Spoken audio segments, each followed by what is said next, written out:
Hello my dear students, आज हम पढ़ने जा रहे हैं स्कंदन या ऊनन। पिछले वीडियो में हमने जो भौतिक गुण पढ़ रहे थे उनका से लास्ट टॉपिक अपना जो है स्कंदन ये बचा हुआ था, तो इसके बारे में पढ़ने वाले हैं कि स्कंदन क्या होता है। ठीक है, तो स्कंदन का जो शाब्दिक अर्थ है वो अर्थ है जमना। ठीक है, तो कोलाइडी विलयन जो भी होता है उसमें परिक्षिप्त प्रावस्था के कणों को अवक्षेपित करने की क्रिया जो है वह कहलाती है स्कंदन। ओके, कोलाइडी विलयन में उपस्थित परिक्षिप्त प्रावस्था यानी डिस्पर्स्ड फेज, इसके जो पार्टिकल्स हैं, कण हैं, उन्हें स्कंदित करना यानी जमाना है ना, ये क्रिया कहलाती है आपकी स्कंदन। ठीक है, और ये स्कंदन करने की बहुत सारी विधियां हैं, तो विभिन्न प्रकार से हम इसका स्कंदन कर सकते हैं। तो इनमें मैंने हेडिंग दिया है स्कंदन की विधियां। ओके, स्कंदन मीन्स कोगुलेशन, तो कोगुलेशन के मेथड्स देखते हैं हम, स्कंदन की विधियां कौन कौन सी है। तो सबसे पहली विधि है वैद्युत कण संचलन द्वारा। जस्ट पहले वाली वीडियो जो अभी इसके पहले वाली वीडियो थी उसमें मैंने आपको बताया था वैद्युत कण संचलन के बारे में। ओके, ये डायग्राम जो है, इस डायग्राम को देख करके आपको याद आ रहा होगा कि वैद्युत कण संचलन में हमने क्या किया था।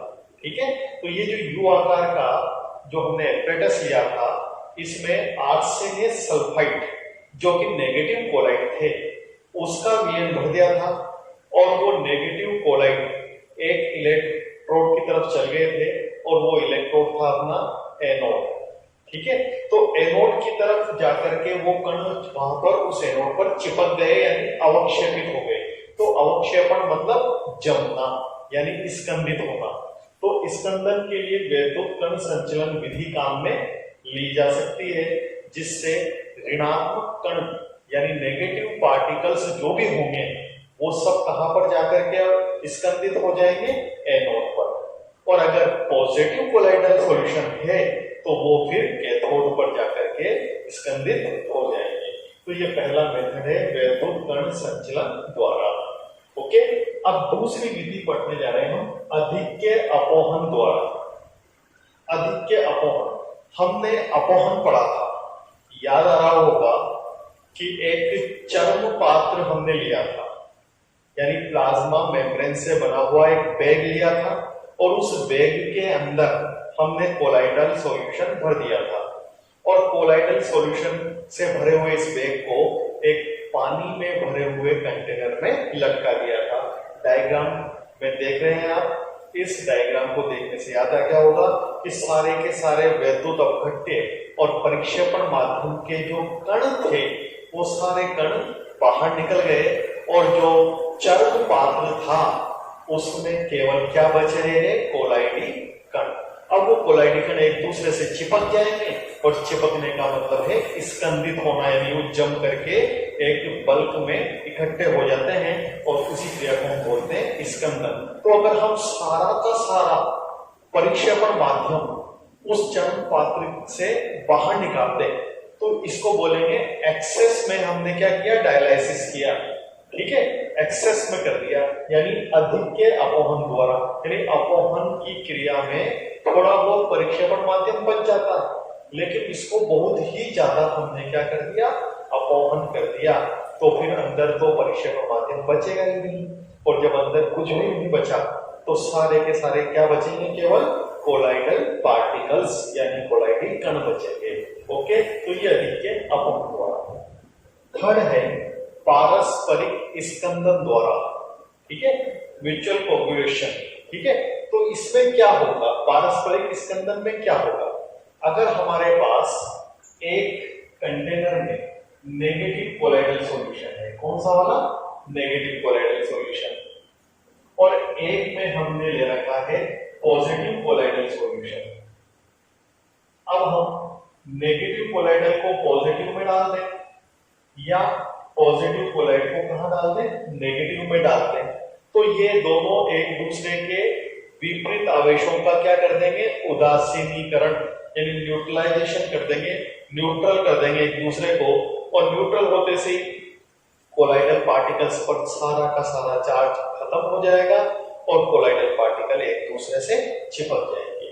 ध्यान रखना, ये कोलाइडल पार्टिकल एक दूसरे से नॉर्मली चिपक क्यों नहीं पाते, एक दूसरे से स्पर्श क्यों नहीं कर पाते, क्योंकि कोलाइडल पार्टिकल पर फिक्स चार्ज होता है, जैसे इस पर नेगेटिव चार्ज।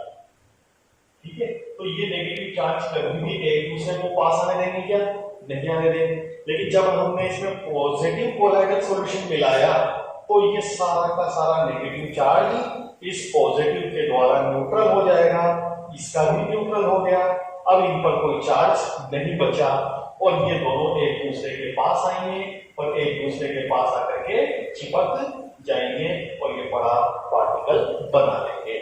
और इसी को हमने बोला स्कंदन। तो यानी हम कह सकते हैं कि पारस्परिक स्कंदन द्वारा भी हम क्या कर सकते हैं, कोलाइडी कणों को कोगुलेट कर सकते हैं।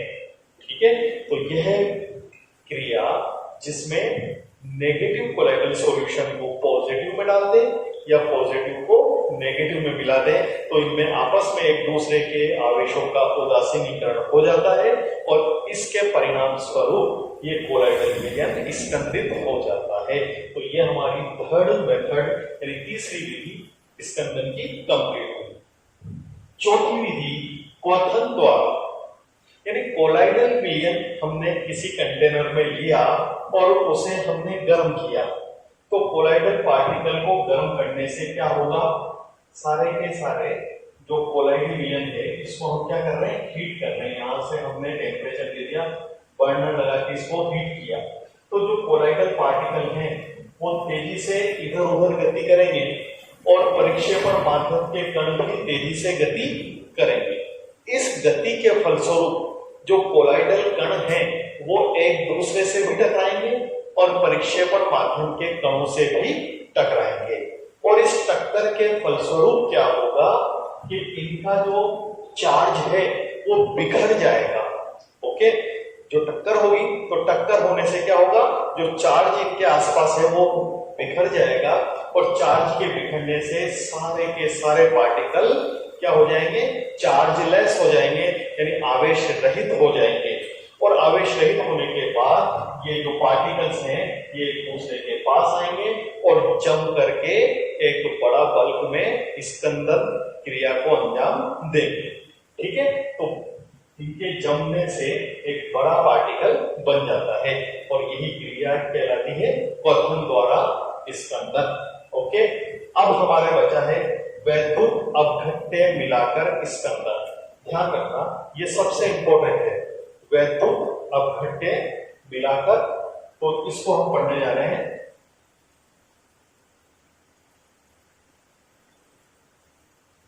इस विधि में हम क्या करते हैं, देखो, अगर किसी कंटेनर के अंदर हमने एक कोलाइडल विलयन भर रखा है, ओके, और ये कोलाइडल विलयन मान लेते हैं हम कौन सा चार्ज है, नेगेटिवली चार्ज है। मैं इसको इस तरह बताता हूं, ये कोलाइडल पार्टिकल है ये और इन पर चार्ज है नेगेटिव। ओके, अब हमने क्या किया कि इसमें अपन 1 मिनट काउंट करते हैं, 1 2 3 4 5 6 है ना, ये 6 पार्टिकल है। इसमें क्या है, 6 नेगेटिव चार्ज।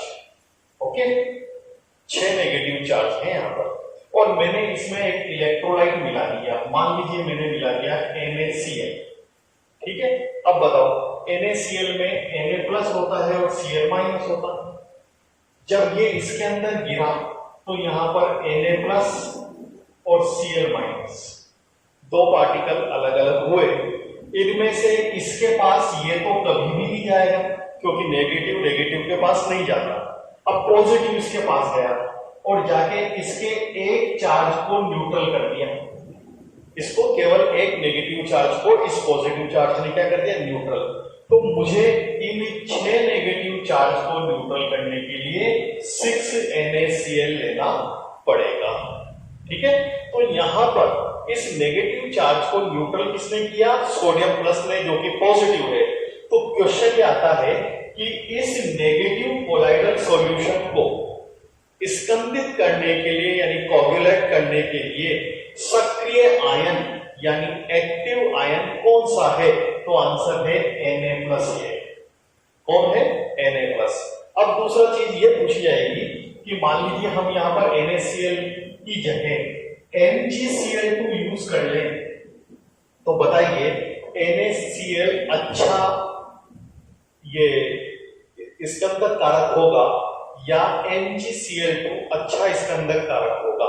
तो देखो यहां पर स्कंदन तो ये करने वाला है और इसमें स्कंदन ये तो नहीं करेगा, कौन करेगा? केवल Mg। अब Mg पर चार्ज कितना होता है? +2। तो मैं यहां लगा देता हूं कि Mg पर कितना चार्ज होता है? +2 चार्ज। तो अगर Mg+2 यहां आ गया, Na की जगह Na नहीं आया और कौन आ गया? Mg+2। तो Mg+2 एक साथ इसको भी और इसको भी दोनों को न्यूट्रल कर सकता है। तो इसका मतलब है कि ओनली 3 मैग्नीशियम क्लोराइड लेने पड़ेंगे हमें, 3 मॉलिक्यूल्स ऑफ मैग्नीशियम क्लोराइड। तो वह क्या करेंगे? ये इसको भी न्यूट्रल कर देंगे और इसको भी न्यूट्रल कर देंगे।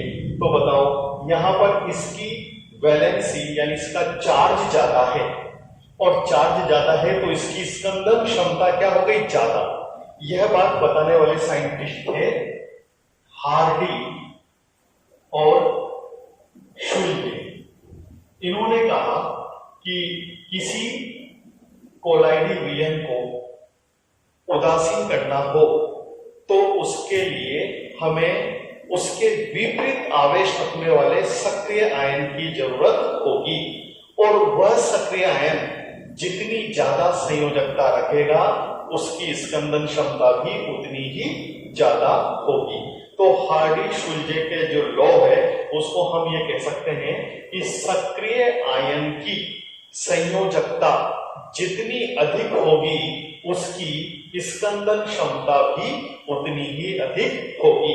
अब देखो यहां पर मैं ये क्वेश्चन देता हूं आपको कि मान लीजिए हमें एक नेगेटिव कोलाइडी विलयन है और इसको क्या करना है? स्कंदित करना है। तो इसके लिए सबसे अच्छा सक्रिय आयन कौन सा होगा? तो पहला है Na+, दूसरा मैंने दिया Mg+2, तीसरा मैंने दिया Al+3 और फोर्थ मैंने आपको दिया Si+O। तो इन सब में से सबसे अच्छा सक्रिय आयन कौन होगा जो इस नेगेटिव को न्यूट्रल कर दे? नेगेटिव को आप इस तरीके से लिख ले तो और अच्छा रहेगा कि इस पर ये नेगेटिव चार्ज है। ठीक है, अब देखो ये 6 नेगेटिव चार्ज को न्यूट्रल करने आएगा तो ये 6 लेने पड़ेंगे। यह कितने लेने पड़ेंगे हमें? 3, क्योंकि 3 × 2 6 आयन पॉजिटिव 6 नेगेटिव न्यूट्रल हो जाएगा। ये ओनली 2 की ही जरूरत पड़ेगी। ठीक है, और ये अगर 2 ले लें तो कितने पॉजिटिव हो जाएंगे? 8, 2 एक्स्ट्रा बचे रह जाएंगे और काम भी हो जाएगा। तो इसका मतलब यह है कि सबसे बेस्ट जो रहेगा वो ये वाला रहेगा, उससे कम ये, सबसे लास्ट में ये। तो सबसे अच्छा सक्रिय आयन कौन सा होगा? Si+4। और यही हार्डी शुल्जे ने कहा था कि सक्रिय आयन की जितनी अधिक संयोजकता होगी उसकी स्कंदन क्षमता भी उतनी ही ज्यादा होगी। तो यह तो बात हमारे लिए किसके लिए हो गई? नेगेटिव कोलाइडल के लिए। अब मान लीजिए ये पॉजिटिव होता तो इसको उदासीन करने के लिए सक्रिय आयन कौन सा लेना पड़ता हमें? नेगेटिव, है ना। अब आपको अगर ये दे दिया जाए कि इसको उदासीन करने के लिए सक्रिय आयन कौन सा लेना है तो आंसर आएगा नेगेटिव लेना है। अब नेगेटिव में कौन सा बेस्ट है? तो क्या Cl- बेस्ट है?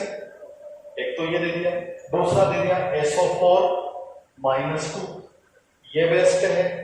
एक दे दिया आपको PO4-3, क्या यह बेस्ट है? ओके, और एक दे दिया आपको FeCN6 4-, क्या यह बेस्ट है? तो बिल्कुल इसकी वैलेंसी -1 है, इसकी -2 है, इसकी -3 है और इसकी 4 है, तो ये सबसे बेस्ट रहेगा, ये से कम रहेगा, ये सबसे कम ये वाला रहेगा। तो ये हमारे स्कंदन के बारे में जानकारी मैंने आपको दी, ठीक है। और हार्ड टिश्यू का रूल बहुत इंपॉर्टेंट है, आपके समझ में आ गया होगा। अब बात करते हैं हम रक्षक कोलाइड और स्वर्णांक के बारे में, ठीक है। ये भी बहुत इंपॉर्टेंट टॉपिक है कि रक्षक कोलाइड और स्वर्णांक क्या होते हैं।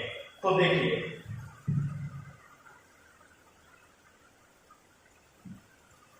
एक गोल्ड सोल यानी सोने के कोलाइडी विलयन को अगर हम कोई विद्युत अपघट्य मिला दें तो सोने का कोलाइडी विलयन विद्युत अपघट्य मिलाने पर स्कंदित हो जाता है और उसे स्कंदन से रोकने के लिए उसमें कोई ऐसा पदार्थ पहले से मिक्स कर दिया जाता है जो उस विद्युत अपघट्य के डाले जाने पर उससे स्कंदित नहीं होने देता। तो यहां पर क्या है कि जैसे हमने गोल्ड सोल ले लिया, क्या ले लिया? गोल्ड सोल यानी सोने का कोलाइडी विलयन, ओके। और सोने के कोलाइडी विलयन को अगर हम स्कंदित करना चाहते हैं तो उसमें क्या मिला देंगे? वैद्युत अपघट्य, ठीक है। और वैद्युत अपघट्य मिलाने से ये क्या हो जाएगा? स्कंदित हो जाएगा। लेकिन हम चाहते हैं कि वैद्युत अपघट्य मिलाने पर भी ये स्कंदित नहीं हो, तो उसके लिए हम यहाँ पर इसके प्रोटेक्शन के लिए एक प्रोटेक्टिव कोलाइड मिला देंगे। क्या मिला देंगे? प्रोटेक्टिव कोलाइड, और इसे हम बोलते हैं रक्षी कोलाइड, ठीक है। तो रक्षी कोलाइड क्या? जैसे जिलेटिन, ये रक्षी कोलाइड का काम करता है। स्टार्च, ठीक है, ये सब किसका काम करते हैं? रक्षी कोलाइड का। जिलेटिन ले लिया अपने, स्टार्च ले लिया, और भी कई होते हैं, तो ये गोंद होता है, तो ये सब क्या है? रक्षी कोलाइड, ठीक है। तो इसकी कितनी मिलीग्राम मात्रा मिलाई जाए, इसकी कितनी मिलीग्राम मात्रा मिलाई जाए कि ये जो गोल्ड सोल है ये सोडियम क्लोराइड द्वारा अवक्षेपित नहीं हो सके। तो इसकी जितनी मिलीग्राम मात्रा मिलाई जाएगी, मान लीजिए इसकी 0.005 मिलीग्राम मात्रा मिला दी गई, और इस 0.005 मिलीग्राम मात्रा में इस कोलाइडी विलयन की, कौन से कोलाइडी विलयन की? सोने के कोलाइडी विलयन की स्कंदन से रक्षा कर दी, तो ये जो संख्या है यह संख्या कहलाएगी आपकी स्वर्णांक यानी गोल्ड नंबर। क्लियर? तो यही है आपका गोल्ड नंबर। तो हम इसको ऐसे डिफाइन कर सकते हैं कि किसी रक्षी कोलाइड का स्वर्णांक उसकी शुष्क अवस्था में मिलीग्राम में वह मात्रा है जो 10 मिलीलीटर मानक गोल्ड सोल का स्कंदन 10% NaCl के 1 ml विलयन द्वारा होने से रोक देती है। वही संख्या मिलीग्राम में जो थी वही संख्या उस विलयन का या उस रक्षी कोलाइड का स्वर्णांक कहलाती है। बात क्लियर है? यानी अपन ने क्या कहा कि किसी रक्षी कोलाइड का स्वर्णांक उसकी शुष्क अवस्था में मिलीग्राम में वह मात्रा है जो 10 मिलीलीटर मानक गोल्ड सोल का स्कंदन 10% NaCl के 1 ml विलयन द्वारा होने से रोक देती है। उस रक्षी कोलाइड की स्वर्ण संख्या या गोल्ड नंबर या स्वर्णांक कहलाती है।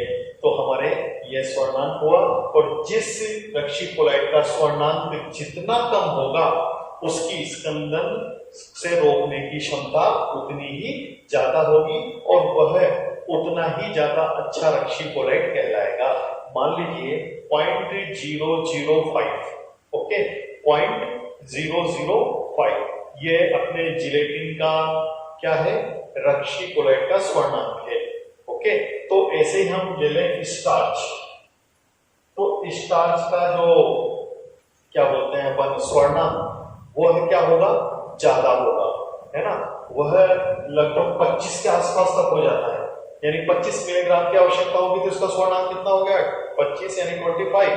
अब ये तो बहुत ज्यादा है, तो स्टार्च इतना लो तब ये रक्षा करेगा, और यहां पर जो जिलेटिन है वो कितना ले लिया? केवल 0.005, यही रक्षा कर रहा है, तो इसकी तो ज्यादा मात्रा लेनी पड़ रही और इसकी कम मात्रा से काम चल गया, तो अच्छा रक्षी कोलाइड कौन कहलाएगा? तो जिलेटिन कहलाएगा। ठीक है, तो ये हमारा स्वर्णांक के बारे में जानकारी। ये सब हमारा आज का टॉपिक क्लियर हुआ। अब अगले वीडियो में हम पढ़ेंगे कोलाइडिंग विलयनों के उपयोग। ठीक है।